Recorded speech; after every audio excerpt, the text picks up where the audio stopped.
Amir Klink.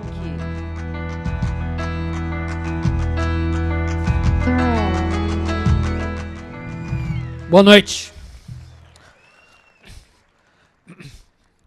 Era uma terça-feira de mar muito calmo.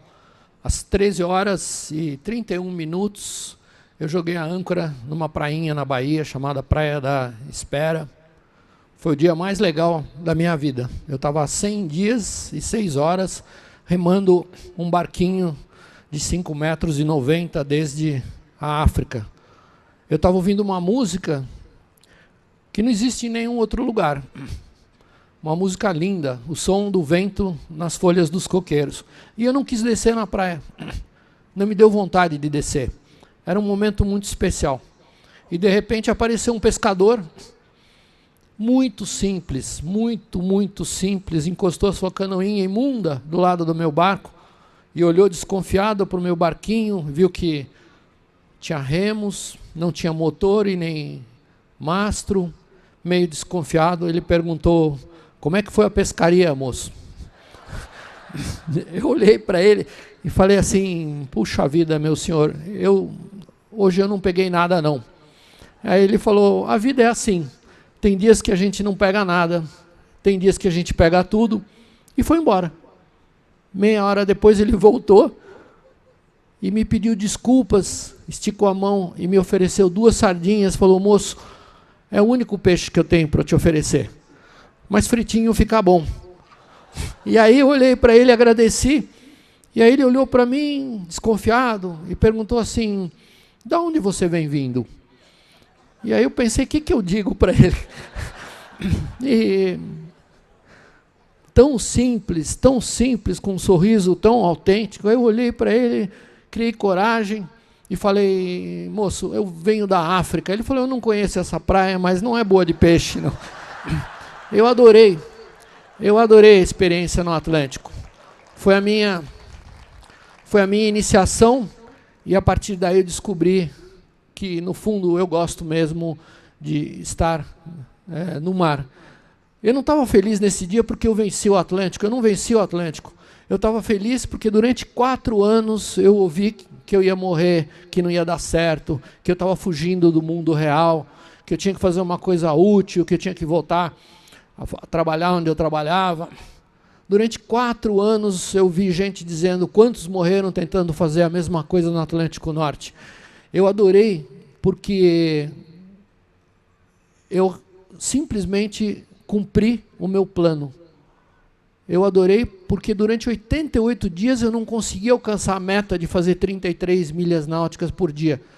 Mas a cada dia eu conseguia uma pequena melhora. Aí no dia número 88 eu consegui ultrapassar a média e acabei chegando 5 dias antes da data prevista. Eu adorei porque eu descobri que no mar não tem atalho, não tem truque, não tem malandragem.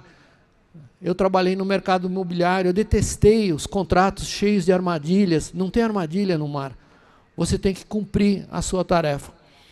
Eu achei que eu viajei sozinho durante 100 dias e depois eu descobri que eu nunca tive sozinho. Tanta gente me ajudou silenciosamente e eu decidi fazer disso a minha vida. A viagem seguinte que eu faria era para conhecer a Antártica. Eu tinha o sonho de conhecer a Antártica. E uma das coisas mais importantes que eu aprendi no barquinho, a remo, estava no projeto, não na viagem. No projeto eu tentei ser esperto e cortar caminho no começo. Eu tentei fazer um barquinho que não capotasse, porque todos os caras que tentaram remar o Atlântico Norte e morreram porque os barquinhos capotavam. E um cara maluco de São Paulo, um engenheiro da USP, um dia me falou: Amir, você está fugindo do problema. Eu quero desenhar para você um barco feito para capotar e você virar da África capotando que nem um alucinado até o Brasil. Você tem que conviver com os problemas e não fugir deles. E foi assim que eu acabei indo para a Antártica, depois de 5 anos fazendo um veleiro. E eu acabei decidindo conviver com o risco de ficar de veleiro na Antártica. O risco é ficar preso por 1 ano inteiro. E no começo eu fiquei assustado com essa hipótese, e depois eu pensei: caramba, mas ficar 1 ano inacessível, sem ninguém me alcançar, de repente não é tão ruim.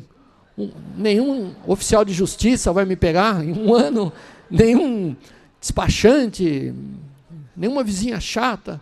E assim eu acabei descendo para a Antártica para passar um ano. Fiquei 14 meses na Antártica sozinho.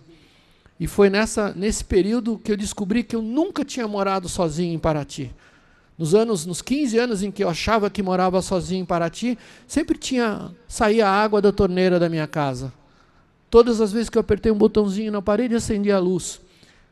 Nesses 14 meses sozinho na Antártica, eu descobri que eu tinha um exército de provedores, mesmo morando sozinho.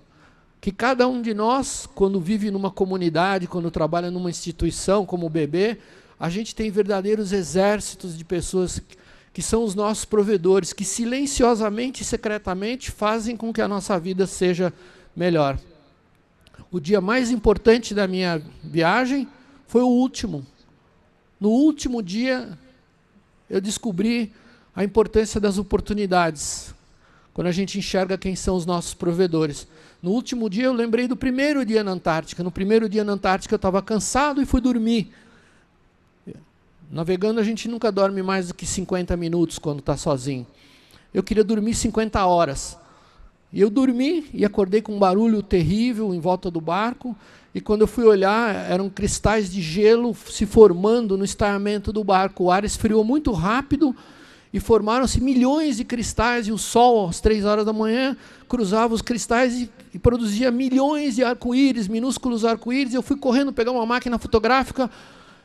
E, de repente, eu falei, caramba, agora eu sou dono do tempo, vou ficar 1 ano e pouco aqui. Para que essa pressa de paulista correr para fazer foto? Fotografo amanhã e voltei a dormir. Quando eu acordei, eu fui fotografar os cristais. Não tinha mais nenhum cristal. Eu fiquei 429 dias na Antártica e nunca mais vi esse fenômeno. Eu voltei 42 vezes para o continente antártico, a última esse ano, e nunca mais eu vi esse fenômeno. E aí eu descobri que tem coisas que são únicas, tem oportunidades que a gente não pode perder. E a mais importante dessas oportunidades é o exercício de compartilhar aquilo que a gente aprende.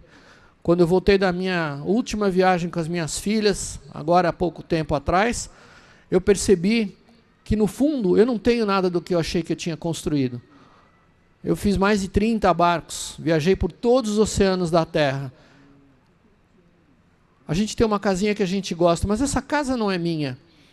Não é minha de verdade. A casa de vocês não é de vocês. Experimenta parar de pagar o IPTU e o condomínio para ver o que acontece. O carro que vocês têm, desculpa falar isso, não é de vocês. Nada do que vocês têm ou compraram é de vocês. O que é nosso são as experiências que a gente vive com as coisas que a gente usa. A experiência é nossa para sempre. O carro, a casa, a empresa são posses provisórias. E eu descobri que a experiência mais importante que existe na vida é possuir a nossa história e não possuir as coisas. Eu adoro o Paraty e o Paraty 2. Não são meus barcos. Mas a coisa mais importante que eu fiz com eles foi construir uma pequena história. A herança mais importante, eu não vou dar 1 centavo da minha conta para as minhas filhas. Já avisei elas, e elas estão incrivelmente felizes com isso. Não vou dar um bem, nem uma bicicleta, nem um carro, nem um barco, nem nada. Eu vou dar a oportunidade de elas construírem uma história. E a historinha que elas construíram, viajando 8 vezes com a gente para a Antártica, não é a minha história. É a história delas, é a história que elas construíram. E nesses anos todos, com quase 400 mil milhas navegadas, eu descobri que a única coisa que é para sempre é a história que a gente constrói. A nossa história.